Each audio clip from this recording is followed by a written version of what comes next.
we want to show you our garage. We've had several different ways of setting up. Brittany has been the best at coming up with new different ideas, and she's going to show you some of the wonderful, what we have now is just amazing. It's not perfect, and you don't have to do this. It's what works for us now. We've had several different systems, but this is a system that works for us right now. At the beginning, we did just do it in our house, and we had it just in our front room. But now, as we've grown bigger and as time has progressed, we have expanded into this. So just to kind of give you a rundown of how we do things is we've got a SKU system that we have set up. If you can see around in the garage, you can see over here, we've got E, F, G, H, I. We figured it would be the easiest just to go by numbers. If you see over here, we start at A and it goes around, but then we expanded and got more jewelry. So since we've done that, we have put up some more shelving. And what this shelving is I got some industrial shelving, but that's not something you have to do.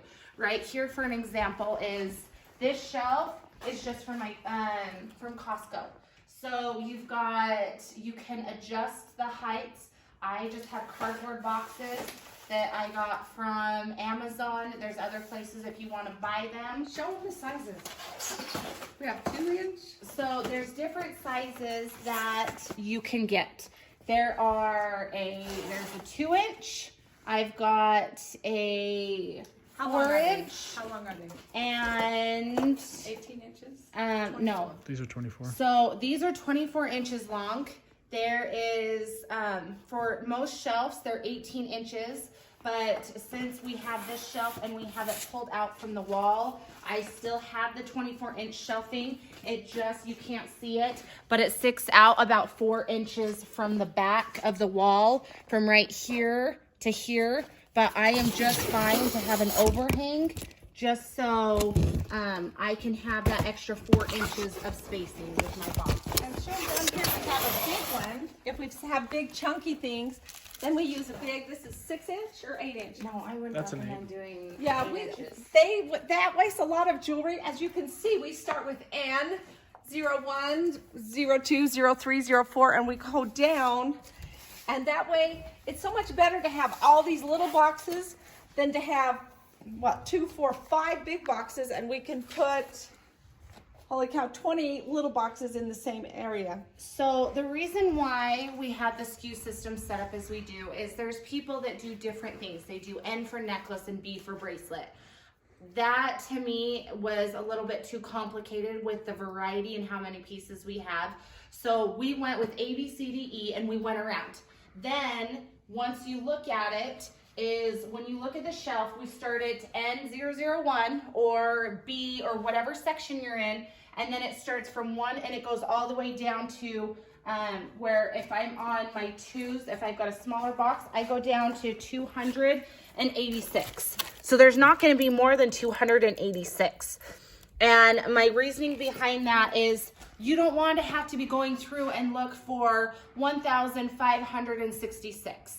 And that's going to be a little bit harder finding those pieces, where if you know, okay, I've got N section or I've got A section or B section, then I go straight to that section, and then I have less numbers that I have to look through to see where that piece is. And so I have, if you look at it, I have necklaces. It doesn't matter if it's necklaces in a bin or if it is bracelets. I've got a bracelet right next to it. Or I have, they're all different. And see, 3 pieces, that's not very much, and there's still tons of empty space. And this is a 2-inch box. So with that being said, I have my SKU system. I don't care what are in these boxes. I don't have it organized in regards to color, to necklace, to earrings, to bracelets. I have, like you saw, I have a gold, and then I had a black leather, and then I had, who knows what this is, a green bracelet. This is not organized. This is just so I know exactly when I need to find a piece. It shows, here's the section, and then it has a number. I put a number on my piece, and so I know exactly where to find it out in my inventory. Then, what was your system that you used before? Since some of these women aren't probably going to have this space to do all this, what's some ideas if they have smaller space size? So what we did before was we had a board, and it would be like if you had this, we had it zip tied. So you have your shelving, and if you Just have a made small, out of like wood, yeah, we just took wood, or we took pegboards. pegboard in the front. And we zip tied it. So we took the top, we zip tied it here, and where you might need to do a few more zip ties. And it acted as a door. Or you can have two that it's zip tied, one's on this side and one's on this side, and then you can have them go together and you can open them. So it's like a door. But when it's closed, I had, so N001, when you opened it or when you closed it, that piece was right on the front. And so example, that if you look over here, you would see, okay, here's a necklace, here's a necklace. So I would know, and I had a sticker at the top that said N001. So I knew that this piece was right behind in that exact box, and I knew where to find that. But when I did that system, I had them all categorized where I had just my purples and then I had my greens, because it's easier to color code that and to find things that you can see. And I'll show you where I have all my other inventory of my items that then I come out here to pull my display boards.